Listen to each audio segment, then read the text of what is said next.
Hi friends, అందరికీ నమస్తే. Welcome to SSB world of nature. ఈరోజు నేను బీట్రూట్ హల్వా అయితే చేయబోతున్నాను. కొంచెం డిఫరెంట్గా అయితే ట్రై చేశాను. చాలా బాగా వచ్చింది, చాలా టేస్ట్గా కూడా ఉంది. నేను ఎప్పుడు హల్వా చేసినా సరే తురిమేసేసి బీట్రూట్ అందులో పాలు వేసేసి కొంచెం చక్కెరన్న బెల్లమన్న యాడ్ చేసి చేస్తాను బీట్రూట్ హల్వా. కానీ కొంచెం డిఫరెంట్గా అయితే ట్రై చేశాను. ముందుగా అయితే బీట్రూట్స్ చక్కగా కడిగేసాను. ఇప్పుడు పైన తొక్కని పిలాప్ చేస్తున్నాను. ఈ మధ్య అయితే ఏం చేయలేదు, బీట్రూట్స్ తీసుకొచ్చి 6 రోజులు అవుతుంది. ఈ మధ్య ఫ్రై చేయలేదు, ఏం చేయలేదు. ఇంకా సరేలే అని చెప్పేసి ఇలా అయితే ట్రై చేశాను. చూడండి, ఈ విధంగా అయితే నేను పైన తొక్కంతా ఫిలప్ చేసేసాను. ఇప్పుడైతే వీటిని సన్నగా కట్ చేసుకోవాలి. మరీ లావుగా కాకుండా మరీ చిన్నగా కాకుండా మనం మీడియం సైజులో అయితే కట్ చేసుకోవాలి. మనం మళ్ళీ వీటిని తర్వాత మిక్సీ అయితే పట్టేస్తాము. చాలామందికి ఈ మధ్య అయితే బ్లడ్ తక్కువగా ఉందనుకుంటున్నారు కదా. చాలామంది చెప్తుంటారు చిన్నపిల్లలు పెద్ద పిల్లలు లేకుండా ఇలా అయితే బ్లడ్ తక్కువ ఉందంటున్నారు. అలాంటి వాళ్ళైతే ఇలా వారానికి ఒకసారి అయినా మనం బీట్రూట్ ఫ్రై చేసుకొని తినాలి. లేదంటే చిన్న చిన్న బీట్రూట్స్ ఉంటాయి కదా, మనం మార్కెట్కి వెళ్ళినప్పుడు చిన్నవి తీసుకొచ్చి అవి ఉడికించుకొని తిన్నా మనకు బ్లడ్ అనేది చాలా తొందరగా పట్టిద్ది. నేనైతే ఇక్కడ అన్నీ కట్ చేశాను. ఇప్పుడైతే మిక్సీ వేసేస్తున్నాను. చూడండి, ఈ విధంగా అయితే కొన్ని కొన్ని తీసుకొని మిక్సీ అయితే వేస్తున్నాను. ఇందులో మనం వాటర్ కూడా వేయాల్సిన అవసరం లేదు, ఎందుకంటే మన బీట్రూట్ ఆల్రెడీ వాటర్ ఉండేది కాబట్టి వాటర్ లేకుండానే కొంచెం మెత్తగా పేస్ట్ లాగా వేసుకుంటున్నాను. చూడండి, ఈ విధంగా అయితే వేస్తున్నాను మెత్తగా. ఇలాగే అంతా అయితే వేసేసాను బీట్రూట్ అంతా. చూడండి, ఇప్పుడైతే మనం ఒక గిన్నె తీసుకొని దాని మీద ఒక మెత్తటి క్లాత్ అయితే వేసాను, కాటన్ క్లాత్. అందులో అయితే ఈ బీట్రూట్ ఉంది కదా మనం మిక్సీ పట్టింది, ఆ పేస్ట్ అయితే వేస్తున్నాను. ఇప్పుడు ఇందులో ఉన్న రసాన్ని మనం సపరేట్ అనేది చేస్తున్నాము. చూడండి, ఈ విధంగా సపరేట్ చేసుకుంటే చాలా ఈజీగా వచ్చింది. మనం స్టెయినర్తో కూడా చేసుకోవచ్చు, కానీ కొంచెం లేట్ అయ్యిద్ది ప్రాసెస్ అనేది. ఇలా చేసుకుంటే మనకు కొంచెం తొందరగా అయ్యిద్ది.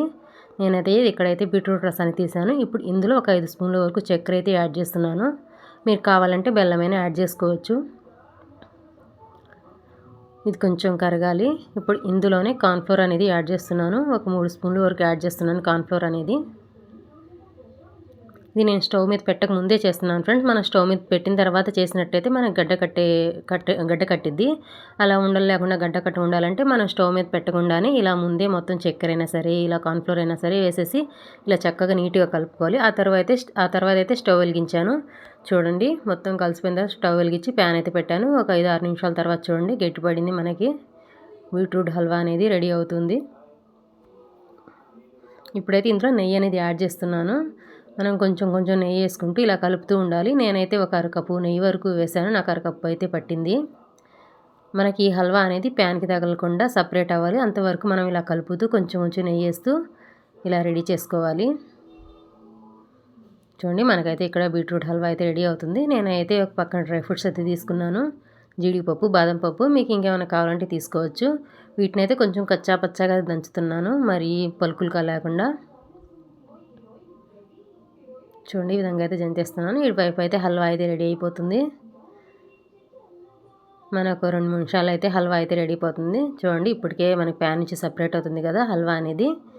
ఇంకా 2-3 నిమిషాలు అయితే మనకి హల్వా అనేది రెడీ అయిపోయిద్ది. ఎప్పుడు ఒకే విధంగా కాకుండా ఇలా చేసి పెడితే పిల్లలు ఇష్టంగా తింటూ ఉంటారు. చూడండి, మనకైతే ఇక్కడ అయితే రెడీ అయిపోయింది. ఇప్పుడు నేనైతే ఇందులో డ్రై ఫ్రూట్స్ అనేది యాడ్ చేస్తాను. చూడండి, మనం ముందుగా దంచి పెట్టుకున్నాం కదా డ్రై ఫ్రూట్స్, అవైతే వేస్తున్నాను. నేను కొన్ని అయితే తీసి పక్కన పెట్టాను ఫ్రెండ్స్, ఎందుకంటే ఇలా ప్లేటింగ్లో వేస్తాం కదా మనం హల్వా అనేది, ఇలా కింద కూడా చక్కగా ఉండిద్ది, అక్కడక్కడ తగులుతూ చాలా బాగుండిద్ది అని చెప్పేసి నేనైతే ఇక్కడ ఒక ప్లేట్లో అయితే కొన్ని అయితే డ్రై ఫ్రూట్స్ వేసేసాను. ఇప్పుడు ఇదే ప్లేట్లో మనం ముందుగా రెడీ చేసుకున్నాం కదా హల్వా, అదైతే వేసేస్తున్నాను. చూడండి, ఈ విధంగా అయితే వేసేసాను. ఇప్పుడైతే ఇది 1 గంట వరకు చల్లారాలి. చూడండి ఫ్రెండ్స్, ఇక్కడైతే మనకు పూర్తిగా చల్లారిపోయింది. నేను చూస్తున్నాను చూడండి. మనం ఏమి పైనుంచి కింద నుంచి చాకు అలా పెట్టేసి తీయాల్సిన అవసరం లేదు. ఇలా పట్టుకోగానే అలా అయితే వచ్చేస్తుంది. చాలా నీట్గా మనం నెయ్యి అనేది వేసాం కదా అందులో, అందుకని అలా అతుక్కోకుండా నీట్గా అయితే వచ్చేస్తుంది. ఇప్పుడు మనకు కావాల్సిన షేప్లో అయితే మనం కట్ చేసేసుకోవాలి. చూడండి, నేనైతే కట్ చేస్తున్నాను. చాలా ఈజీ ఫ్రెండ్స్, మీరు కూడా ఒకసారి తప్పకుండా ట్రై చేయండి. ఇందులో మనం ఫుడ్ కలర్ వాడలేదు, ఎక్కువగా షుగర్ అనేది యాడ్ చేయలేదు. చాలా తక్కువ ఇంగ్రీడియంట్స్తో చాలా తక్కువ షుగర్తో చేసాము.